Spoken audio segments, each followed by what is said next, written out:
Hello and welcome to episode 186 of the AS for Architecture podcast. For this recording, I spoke to Neoclassical architect Francis Terry, discussing his upbringing, education, drawing, work, practice, and the imposed politics of it all. He makes great chat, and we cover much ground. In our binary times, it seems strange to think of traditional classical design, still so popular among the public, as somehow controversial, and yet here we are.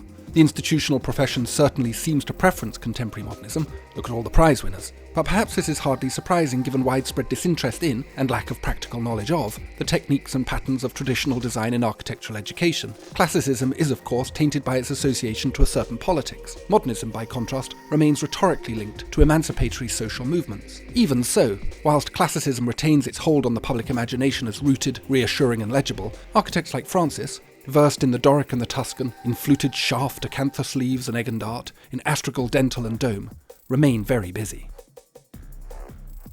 A is for Architecture, a podcast about architecture, buildings, urban culture and space.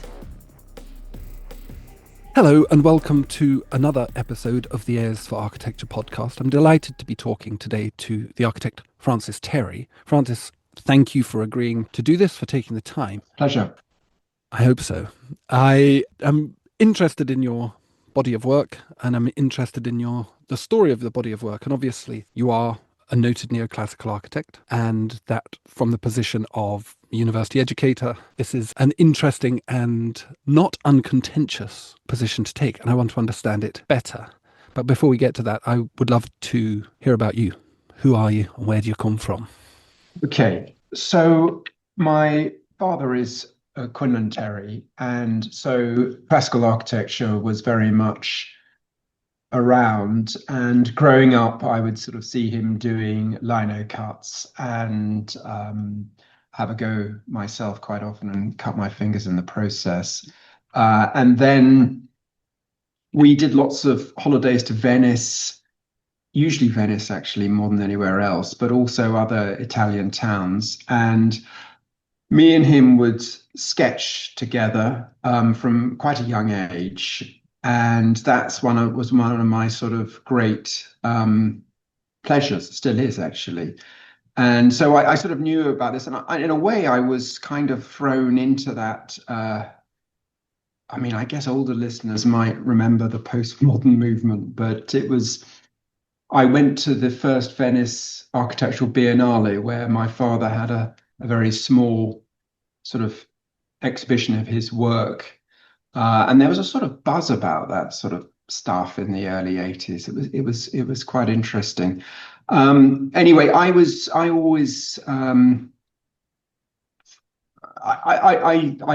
fascinated by architecture. I loved historic buildings. I loved drawing. I went through a period of wanting to be an artist, and I took that quite seriously for a while, but I ultimately found it quite lonely. And it made me hunger for the bits of architecture which a lot of architects find quite boring, which is satisfying the brief, satisfying clients. And it probably makes me a little unusual as a neoclassical architect, because I think that a lot of neoclassical architects are very strong about their ideas, and the client is just a sort of annoying obstacle to realizing their oeuvre. And I actually enjoy satisfying the client's brief, because having been a painter where there isn't a brief, I think that's really exciting that they want to do this. I also think that everyone has an understanding of architecture. It isn't something like brain surgery or rocket science or something. We all have favorite places to sit. We all have like views from a particular place, heights of windows. On the very basic level, we're making architectural decisions the whole time. You know, we all dream in buildings. So I find actually I've learned so much from clients over the years. I worked for my father for about 20 years, and then I set up my own practice to sort of forge my own, maybe slightly more Baroque path. Interestingly, you said I was a neoclassical architect. I suppose if I was being really pedantic, I'd like to be seen more as a Baroque architect. Okay, maybe we can come to that division. I am interested, you skipped over the bit where you went to university, and you went to Cambridge to study architecture. Yes. And that was in the late 80s, early 90s. Yeah. Were you already sort of a devotee of classical architecture at that time? And how did that work in the context of a postmodern going into that ghastly early 90s architecture period? Yeah, it was quite interesting because when I started, I thought, well, I'll just do the sort of thing I like. And it didn't go that well. They were quite hostile to it. Although I always got on pretty well with the tutors, and it wasn't like I didn't, I wasn't sort of bullied or anything. It wasn't the thing to do. And I suppose I got a 2-2 in my first year, and I just thought, I'm wasting my time doing this. And so I just thought I may as well learn what I can about what they're teaching me, which is, and people hate thinking of it like this, but I'll learn the modernist style. You never know, it could be useful. And there is a grammar to it. There's a whole things you do, things you don't do, where symmetry works, where it doesn't. So I decided to get sort of interested in what they were doing. I also did a lot of paintings of my schemes, which they liked. And also, we weren't in it wasn't a sort of hotbed of kind of rational modernism. I was tutored by Eric Parry, Peter Carl, and Dalibor Vesely. I don't know if you know them. Know Um, of them. yeah, they were as anti-modernism as they were anti-neoclassicism. Certainly, Peter and Dalibor, they hated the modern movement. They thought it was terrible, and I think also, I mean, Dalibor was from Czechoslovakia, and he had a fear of anything remotely totalitarian.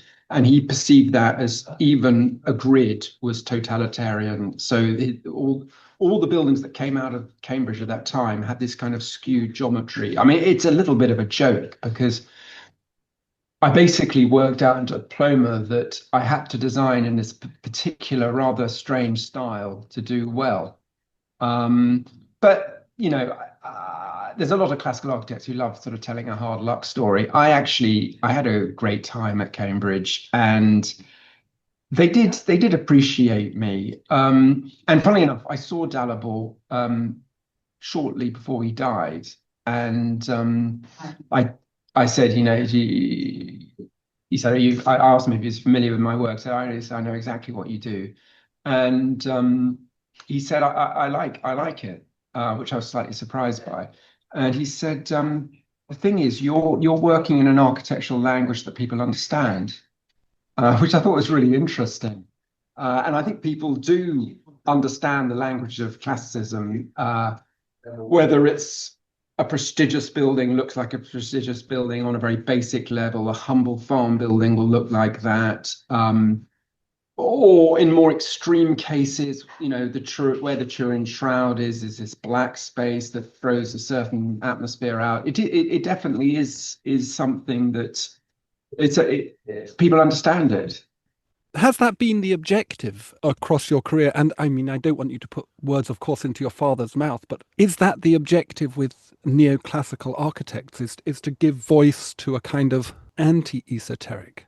Because one could read what Dalibor Vesely was saying as sort of to be critical and not to speak ill of the dead, but possibly to say people understand your work, which isn't the point of architecture. And there is a part of me that sees this kind of high-end and highfalutin design as purposefully obscure and esoteric as a way of kind of proving its worth.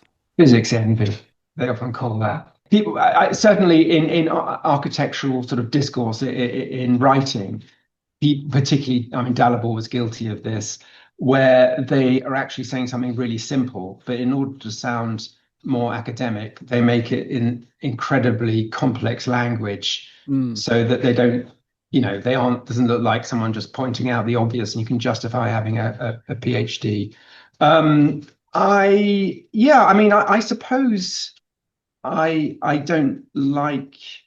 I mean, funnily enough, my time at Cambridge made me decide that whenever I write, whenever I say anything, I try and make things as absolutely straightforward as I can, and I'm sure it's a funny reaction because I don't know whether you've tried to read Dalibor's book, but it's impenetrable. No, I Um, haven't. no, I just I mean it's but I think that I mean that's an interesting thing. Does that transpose through to a building's meaning? That's quite a sort of deep question. I mean, I don't think people do think enough about the atmosphere, the spirit that a building exudes by virtue of the materials you're using and the proportions. It's quite an interesting one. I think in a way, thinking back on it, that's probably what Dalibor was after, but doing that without a language, Yeah. just through materials and proportion of space alone, you could make you could communicate with people, and they did. And certainly Peter Carr had this idea that the pantheon is a kind of representation of the world, and that eternity and circles don't have an end and all of that. Whether they actually thought in those terms, I don't know. I think there's a lot of um, sort of filling the gaps in how the Roman mind worked, I suppose. I mean, it's a lovely idea that space actually could be understood like literature. I suppose medieval work, that's probably the case with I don't know. I'm not very confident of this. A building isn't words. Semiotics is a nice idea. It sort of intuitively seems like it makes sense, but a building isn't a paragraph. No, no, no. That's It's not an true. it's not an essay. Yes. It's a sort of elegant idea for understanding bits of architecture, but to me it doesn't seem to be a sufficient one. But I want to Mm. come to this idea of paintings. What kind of painter were you? What were you painting?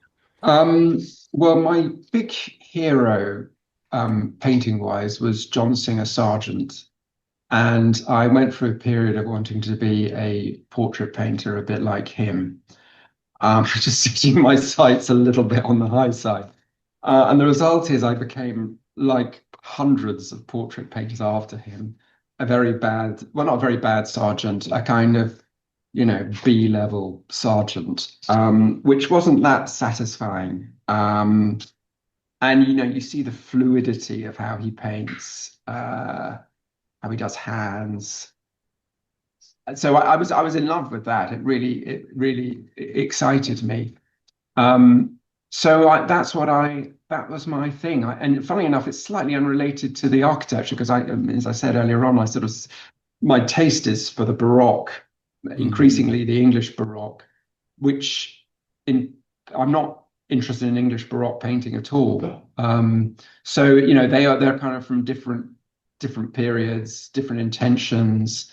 But I mean, I do draw a lot in the office by hand, and I do watercolors of my schemes that I really enjoy doing as a sort of I don't know. It's an opportunity to really look at the building again and change a few things before it gets built, before it goes into planning. And I enjoy the pace of a watercolor as well. I often have people saying, "Oh, you could do this on an iPad, or you could get ChatGPT to do it." I mean, apart from the obvious results, I enjoy the pace of it. I mean, one of your questions you sent earlier on it was about working method. Yeah. Yeah. I'm very interested in this, actually, how you design. And can I just explain? The reason that I ask this question is that I have a student at the moment who is a master's level student, and he is inclined towards classical architecture in a very dynamic way. Right. And I was sat there 2 days ago whilst he was waiting for his tutorial, and he was on his iPad and he was coloring it in, blocking it in. I don't know what he was doing. It was magic to me. I still use a mouse and things like that, just magic pen. Anyway, and I was thinking to myself, I wonder if classical architecture is possible through this technology. I wonder whether classical architecture actually requires that slowness and that hand-drawnness and that kind of pencil on paper. I think there's two sides to it. I think on one level, CAD and classicism absolutely made for each other. There's five orders. You can just have those ready to go. you know, a row of five columns looks good, a row of seven looks better. Repetition in classicism is what you want. That's what gives it its power and its Hmm. presence. And you design a good ionic capital, just keep churning it out. I mean, this is classicism as opposed to Gothic architecture, where all the capitals are different and so on. So I've often think, yeah, if Palladio had CAD, he would absolutely love it. It would be that. I mean, he was using the latest technology with his book printing, I suppose. So no, he would have loved that, and he would have taken quite a lot of pride in just saying there are five orders. We don't need to really deviate from them, and there you go. I think conversely, the other side of that is I don't. Having said that, classicism suits CAD. I actually think being an architect, you can't do all on machines. That's my feeling. When I start projects, it's generally houses. I did this the day before yesterday. Actually, I'll sit with a couple with sheets of paper and I will draw to scale their house. Just so in sketch form, you've got the plans, a rough idea of the elevation and a section by the end of the day. And it's a lovely process because these days sort of go from about 10 o'clock till 4. So I'll go around the site for a couple of hours and then we'll settle down about 12 and just draw all that time. And there's a lovely pace to it because you're thinking different options. I mean, this is what I find so difficult about computers is they're constantly suggesting things, or it's like having a really intelligent assistant who hasn't a clue. That's what it is. It's kind of like suggesting, and they're all kind of rubbish. And you just want quiet so I can just do what I want. Um, yeah. So Yeah. it's weirdly, I'd say to be a good architect, you can't rely on machines, but to be a good classicist, once you've got the idea to actually deliver classical architecture, CAD is the thing, I'd say. So there's almost an element of it as a code. I guess what I'm asking is, what is the nature of classical design as you approach it? Is it almost like a parametric form where you have these parameters, the five orders, you have the various principles that apply to that and the various logics that depend on it, and you can roll that out for any given situation? Because I've always understood classicism to be kind of extremely regulated in the same way that parametricism or CAD-based architecture can be. Well, yeah, I mean, it does end up being a little dead. I think, I mean, I suppose there's that a lot of buildings I do don't have any classical orders on them at all. Hmm. So it, the actual classical bit is sometimes almost nothing. It's just a row of sash windows or something like that. Um, I Yeah, I mean, it is interesting that idea that you can apply the same thing to everything, be it a salt cellar or a cathedral. Yeah, I mean, on some level, that is true. I mean, but I think in a way the what people found difficult about Victorian architecture was this kind of relentlessness of it, and the kind of human side had been lost in the process. And if you look at Georgian architecture, it doesn't quite have that kind of. I guess it's solving it all too easily and quickly. You need to kind of inject a bit of discord in there somehow. Yeah. Says the Baroque architect. Isn't Baroque all discord? Isn't that the point? Yeah, yeah, it's enjoying discord, I suppose. If you take Yeah. the idea of the Baroque shell as a kind of wobbly shell, so you're enjoying that aspect. Yeah. What were you reading? What did you read? Who were the inspirations? What architects drove your interest? Obviously, I'm assuming a little bit your dad. What did I read? John Summerson's classical. I'm slightly reminded of a quote from Andy Warhol, which is, "I don't read, I just look at the pictures." And I think that's what I did really. Um, I mean, like John Summerson, absolutely. Heavenly Mansions, I think, is a wonderful series of essays. Um, I mean, slightly what you were saying earlier on about the building is the thing and a building isn't a paragraph. Sort of somehow describing buildings, it's not really the thing either, or trying to understand the buildings through words. You're only, it's a representation in the same way that you could probably do a dance about whatever, a chattel, or it's, uh, I mean, there are a few. I mean, Summerson, I certainly, beautiful turn of phrase, compelling ideas. But it must have been very difficult to find contemporary critical appraisals that were not horrible Yeah, in the late 20th and early 21st century. If that postmodern period, there was a kind of cultivation of an interest, at least an interest in traditional and classical architecture through Aldo Rossi and your father mm, mm. and various other folks, then the turn seems to have been, in some peculiar way, neoclassicism seems to have become part of a highly politicized debate, which doesn't allow it to be what it is. Yeah. To be honest, I never really, I kind of looked at it far more basically.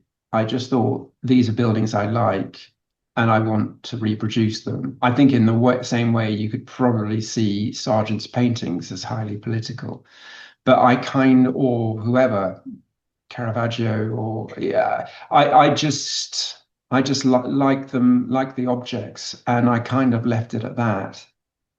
I know Creer got in quite a lot of trouble about that sort of thing.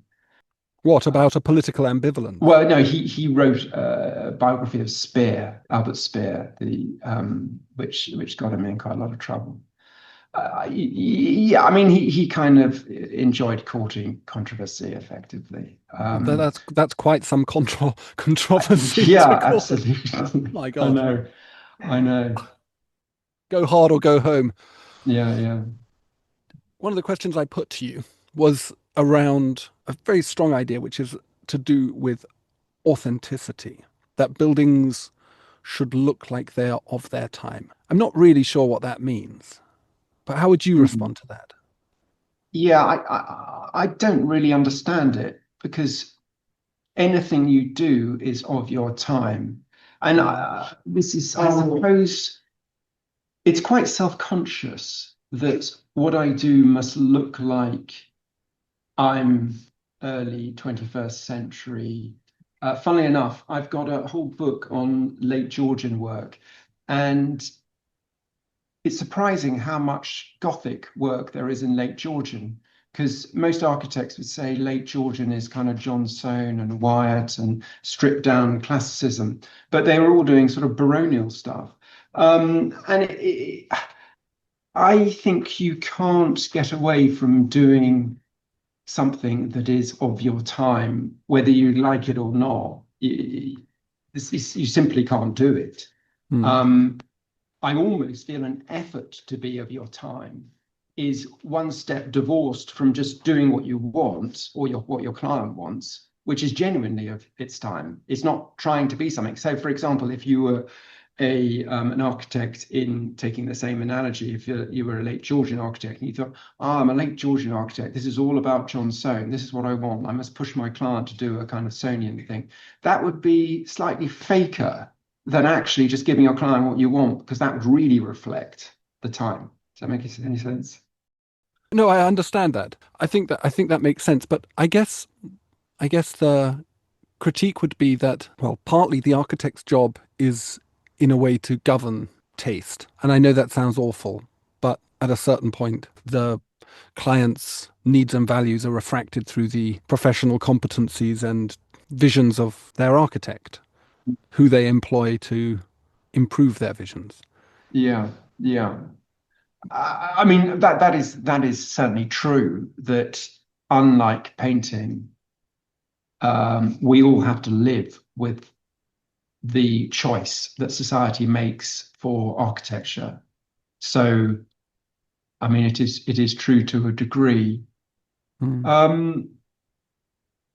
Yeah, I mean, I don't know. It's never something that I guess I was always looking back. I mean, in painting, I was looking back to the late 19th century architecture. I was looking to the Georgian period. Uh, I suppose I I don't know. I sort of feel that's for kind of theorists to argue, and I'll just. I mean, in a way, some people ask me, what would you like to do as an architect? What's your dream commission? And I don't really look at it in those terms. I just want to enjoy my days. That's what I want to do. I want to come in the office, have fun things to do, be working for nice clients, doing exciting things, and I don't really look beyond the end of my nose. I mean, I don't really get any public work anyway, really, at all, never. So it's an academic question for me, sadly. An academic, non-academic question. I guess, Yeah. what is it about traditional forms, given the context, Mm. that attracts you? Well, yeah, I think I know the answer to this one. I think I love ornament, and I think most people do. And I think that there's a certain amount of ornament you need on a building. I I think you could do what you like. You could do a kind of you can make up your own style, like Gaudi did, or Sullivan, or someone like that. Or you can do forms that just go way back through history, way back, through the Victorians, the Georgian era, way back through to the Romans, and then beyond, possibly beyond the Greeks. And what I find really exciting about classical architecture is, for example, if I'm drawing an Ionic volute, which I'm taking from, I don't know, the Eric Thean or something, I'll get my compasses out and I'll try and work out how the volute goes in. And I'm wrestling with the same problems that someone thousands of years ago wrestled with. And it's in the History Boys thing, it's like a kind of hand coming, just grabbing you from history and pulling you back. And it puts a shiver down your spine. It's terribly exciting to be. I suppose in a way it's a bit like you're guarding the Holy Grail. You're transporting these forms for the next generation. You're the mortal guardians of these shapes, and it's very exciting. I like that idea of sort of an architect as a guardian of a certain form of thing which goes beyond time. Architects outside of time. Yeah, absolutely. And I definitely think that comes into it. How do you go about learning all of this? Do you sit down with books and just look and draw and look and draw? Is that how one becomes good Well, at this? I did a podcast a few years ago with Craig Hamilton, oh yeah. and that was his, I think, point, is that you just have to study really hard. Yeah, I mean, on one level, you don't have to study really hard. If you look at a high street, like I live near Colchester, and there are extremely good Ionic porches on many of the doors in the centre of the city now. And they just had a book like this. Well, you won't be able to see this, but it's there are sort of books that they had.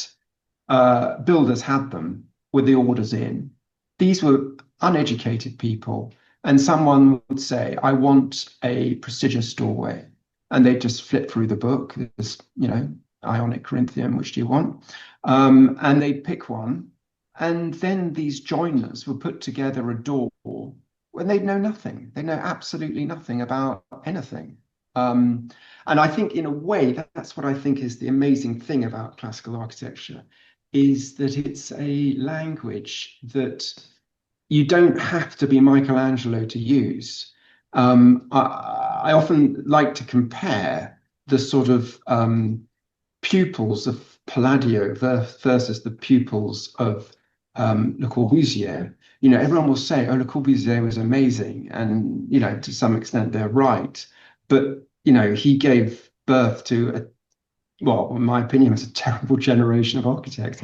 Whilst with Palladio, you got Gibbs, Jefferson, Vanbrugh, Kent, Blondel. All these, and they use the language for themselves. And then as I said earlier, just the joiners taking these orders and doing a passable door case on Colchester High Street. And I think in a way that is probably one of the most persuasive arguments. And funnily enough, years ago, I did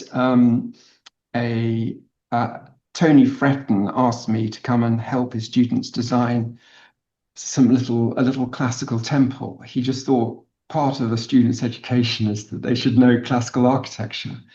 I sort of know him vaguely through other things. So I said that, I'd come along, and I sat down with all these tutees, and they were doing a little rotunda, little columns thing with a dome. And I was just sitting there and saying, well, you haven't got your frieze quite the right depth. Have a look at Palladio. Someone else has done a dome and say, well, really all domes just should be hemispheres unless you've got a really good reason. And I could just pour out simple things to tell these students to make their little rotunda really nice. And he was sort of quite excited about this, because he says the trouble with modernism is you actually need to be really good at architecture to do it well, because there isn't the language. Obviously Le Corbusier had his modular man, but that didn't really catch on. It's much harder just to say to someone who's not particularly competent, look at this book, do it this proportion, that will look better. I think that certainly the 18th and 19th century, there's just building after building, high street after high street, done by absolute nobodies with a few pattern books, no architectural education, and they produce pretty nice places. They did. I think it's very interesting also to go to your point that you make about modern architecture, is that it tends towards deification, it tends towards masters, because there's no pattern book. So the only metric can be, did you do it well? Yes.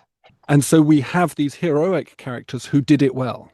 And then we have their disciples who do it less well each time until it's absolute dross, until you've got appalling tower blocks surrounding cities that sort of bear some resemblance to Mies, some resemblance to Corbusier, but only vaguely. What I find very interesting in how you're talking about classical architecture is that it seems sort of abstract in a way. It's like a thing that to some degree requires not that much of oneself. It's not about like personal motivation in the kind of sense of a creative genius struggling away in their garret and drinking absinthe. Yeah. But rather it's a process that you can study, repeat, and replicate. But at the same time, it requires incredible levels of craftsmanship. What is your relationship with your builders like, your contractors? Do you have to rely on their knowledge, their skill set? Because obviously, you talk about volutes and things like this, so ionic capitals and composite capitals. There's a huge amount of skill involved in producing something like that, which modernism handily gets around. Yes, but then you have to do an amazing shadow gap, or you have to do some, the materials have to end somewhere on some level. A cornice is just covering up that difficult junction that, is too hard to make good, is the problem. I mean, there's a lot of, I could talk for hours on this. I think that your first thing you were talking about was the genius thing. And I've often think it's really interesting. And something I've got a lot of sympathy for the modern movement is that people wanted, well, I think people after the First World War saw how terrible society was to make boys kill each other across, Europe. And I think the success of modernism was we've just got to change the whole of society, turn the computer off, start again. And I think along with that, a lot of things like classical architecture were sort of called into question. It must be something. And then, with the Dada artists, we're replacing a fountain with a urinal. It's sort of, let's just start again. But I think what's quite interesting is they started again on everything. But this genius idea, which is a terribly 19th century idea of the genius artist, and you mentioned the absinthe, which is kind of interesting, very 19th century drink, and living in a garret and blah, blah, blah. They kept that, they didn't want to lose that because that's their power. But anyway, so on the craftsman one, which is a more interesting, a kind of nicer question, that is one of the joys of the job, actually. And I think it is one, particularly when you're doing ornament. At the moment, I'm doing some quite decorative ceilings on a house, and there's a firm called Lock and Riley who are near me in Essex, and there's a woman there who's a mum who comes in with her dog a couple of days a week, and she just has this sort of God-given ability to make acanthus leaves have that kind of movement that you see in kind of Roman and Baroque work. Some people, when they do an acanthus leaf, it comes out looking a bit kind of robotronic, but they got such flow and such, that is such a joy to see that just someone just picked out of the crowd has this amazing talent. And I think that these people I've got examples of stonemasons and lead workers and everything, comparable. Because, and I guess it's because I'm working on very high-end buildings. This is a real excitement to them that they're doing this, and it will be something they'll reminisce about, and then when they go on holiday, they'll notice acanthus leaves in a particular condition. You can't help it once you've done it once. Mm-hmm. You are reliant on your craftsmen. I think all architects are. It's kind of like you're just steering them. Ultimately, they are making the building, and I think the trick is you need to be able to listen to the craftsmen or women very often nowadays, particularly with shell grottos. And you need to listen, but you mustn't allow the vision to be compromised. And I think that's almost the most important thing about an architect of whatever style, is they need to know what's right. What's the thing that needs to be done? Because I think some architects, they're great at the building regs, they're great at all the technical stuff, but if they don't actually know what they want, that's where you're in danger. So sometimes, when a craftsman's doing something, you can actually say, this doesn't have to be super tidy. I'm happy this to be a little loose. Other times, it's got to be on the clicks and perfect. And you've got to have an instinct of when that's right. Some things are better if they look slightly loose, depending on what it is. So no, and we are reliant on that. I've got enormous respect for them, and it's a nice relationship. Yeah. I like that idea, though, that in classical architecture and traditional architecture more generally, the trades and the craft of the trades is more embedded inherently in the process. And if you look at a lot of the sort of what I like to think of as capitalist vernacular buildings going up in central London, the commercial office blocks, the whole objective to me seems to be to design out the tradesman, actually. And the faster they can get to an entirely essentially prefabricated structural system, that bears no fingerprints of anybody anywhere, the spreadsheet better. Architecture. Yeah. No, you're not the first person to say that. Architecture that could be and is designed on spreadsheets. Yeah. I mean, this is quite interesting in a way. It's like it goes back to the salt cellar being Doric as well as the whole temple. Ruskin made a really interesting point about how the people building a building should enjoy building it. Interestingly, it was a criticism of Classicism as opposed to Gothic, which has different capitals. But I do think about that. If you think about the crafts that go into making a modern building, there's a lot of breathing in sort of toxic asbestos as you're sawing it. There's no thought for that, actually. That the craft should be enjoyable. Concrete, horrible material to work with. And there are, I don't know, I'm sounding awfully nostalgic, but I guess I brought up Ruskin, so it's going to happen. But it's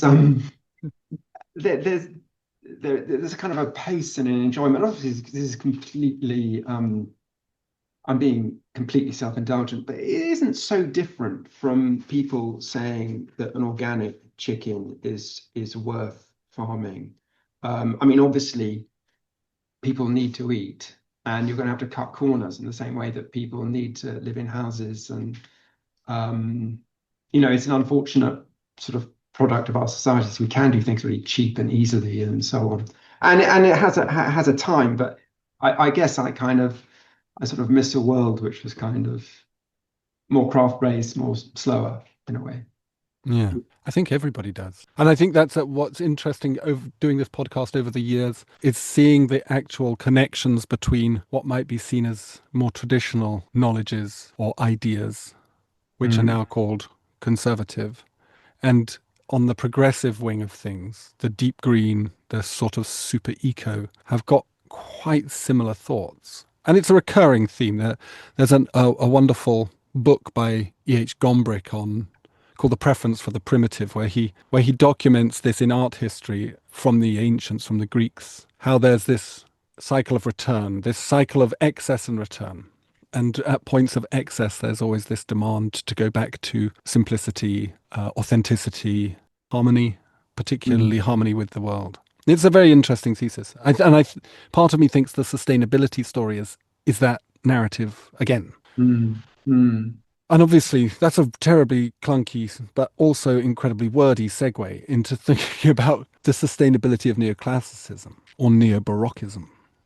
Well, we'll stick with neoclassicism. I think, my view is we need to do buildings that are permanent, and they need to be the right buildings for the place and adaptable.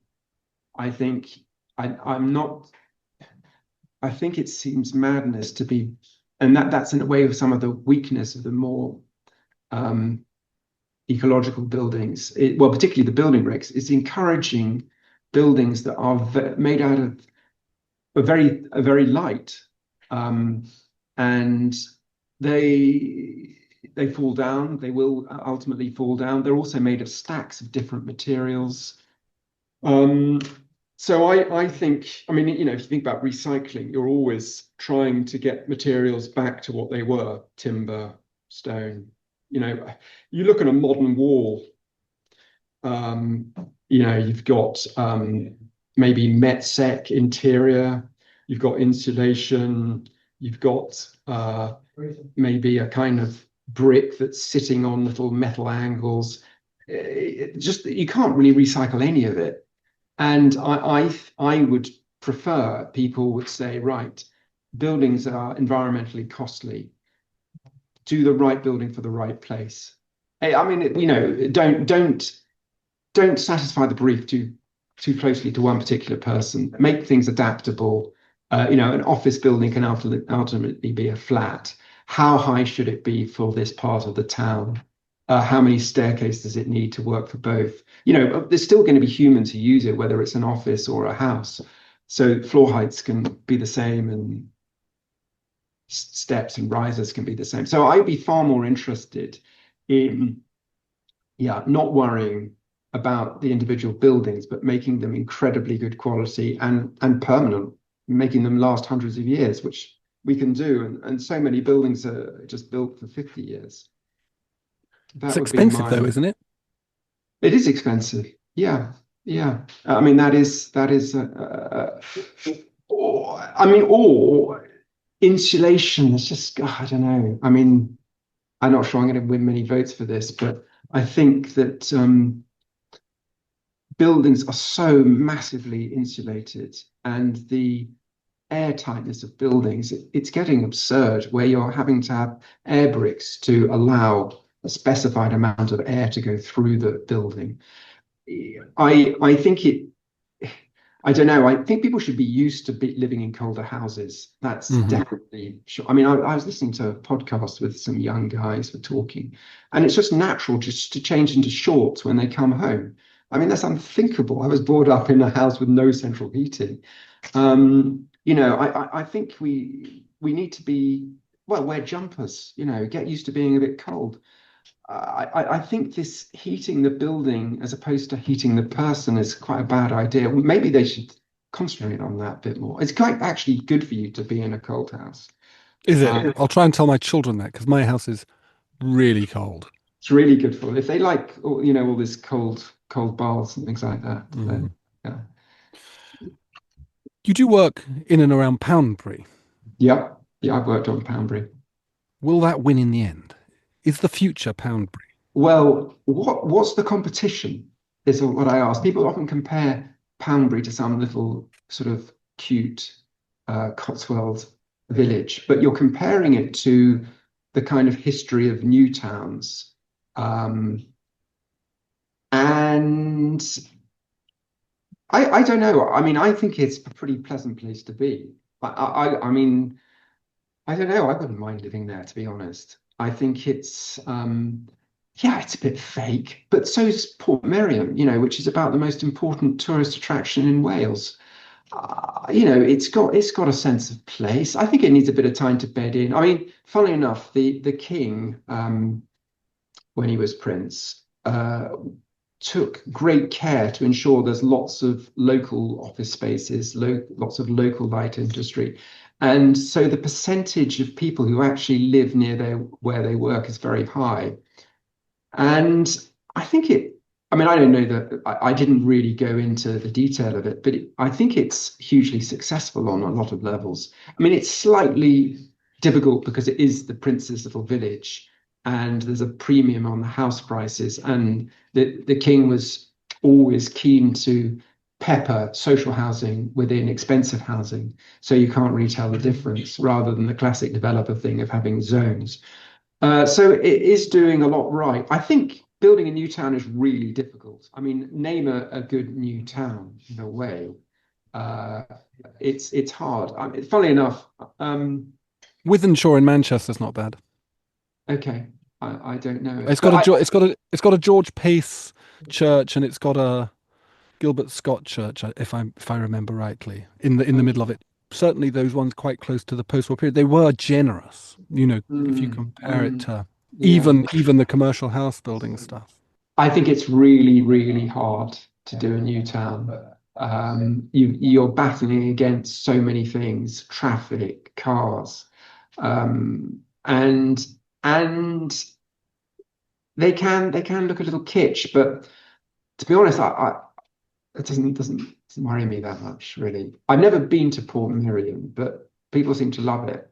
I think it's quite fun that someone just built this kind of crazy place in the middle of Wales.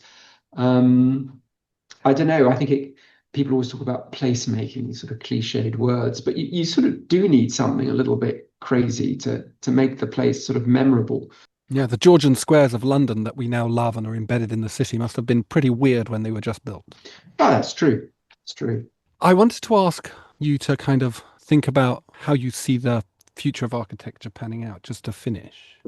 Is it going to remain in this kind of highly politicized context, or is there going to be some kind of reapproachment between the different factions within architecture so that architecture does what it's supposed to do, which is produce good spaces for the common good? Well, if you take my recycling argument, maybe the debate won't be. I mean, I don't know. It's funny you say that. Sorry, just to finish on the recycling thing. I mean, a lot of Poundbury and a lot of the ideas that I've been saying, a lot of modernist architects would absolutely agree with. disliking concrete, liking brick, liking stone, liking timber, liking natural materials, like in case of Poundbury, liking walkable neighborhoods, liking neighborhoods where your work is near where you live, mixing up social housing and more expensive housing. So there is a vast bit of common ground, weirdly, and maybe there could be a kind of the sort of yes no of right left, of Le Corbusier on one side and Palladio on the other. It will be seen as, is this building recyclable? I mean, I was rung up by some Armin Taha, actually it was, and he wanted me to talk on a stone conference thing, because he was interested in load-bearing stone. And so maybe that's the coming together of kind of truly sort of what I call good architecture, and then kind of, I mean, trouble is good architecture is expensive. That is the problem. I don't know. I mean, I think probably the modern classicist debate will go on forever because people like these nice binary choices, in the same way that the term left and right came from the French Revolution. And they've also, you could argue that many aspects of the left have turned into the right and vice versa. So, people are very tribal. They like supporting a football team irrespective of whether they live in the area. So I think our desire to be tribal is bigger than our desire for sort of truth in a way. And I don't know. And I'm probably as guilty about it myself. I genuinely like this architecture. I wouldn't be interested in, I wouldn't go and see well, funny enough, I say I wouldn't go and see a Frank Gehry building, but I have actually. I went to, I saw his building in Bilbao. I've also been to Falling Water on a special trip as well. So I was going to say I never go and see modern architecture per se, but I guess I see those kind of hero buildings because they're sort of interesting. Yeah, I don't know, but you're right. It's very hard. The tribalism does kick in, doesn't it? Very quick, and it's quite hard to get rid of. And I'm sort of saying it doesn't exist, but if I'm honest, I'm kind of enjoying that I'm the sort of eccentric person out on the side, So I think that's got a lot to do with how humans react. They get a lot of identity out of supporting Sheffield Wednesday as opposed to whatever. Sheffield United. Yeah. Fantastic. That's a great point to finish on, I think. Thank you, Francis. Well, good. I know very little about football, so it's good if we could finish there.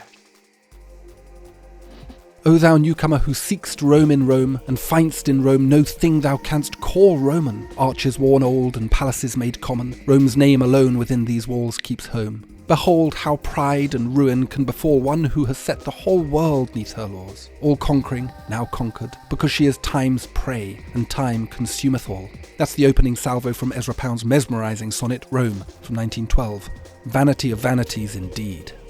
Thank you to Francis for speaking with me, and to Leah Roberts for helping set it up. See the podcast description for links to Francis, Terry and Associates, Francis's practice, and to the man himself on Instagram and LinkedIn. And thanks for listening.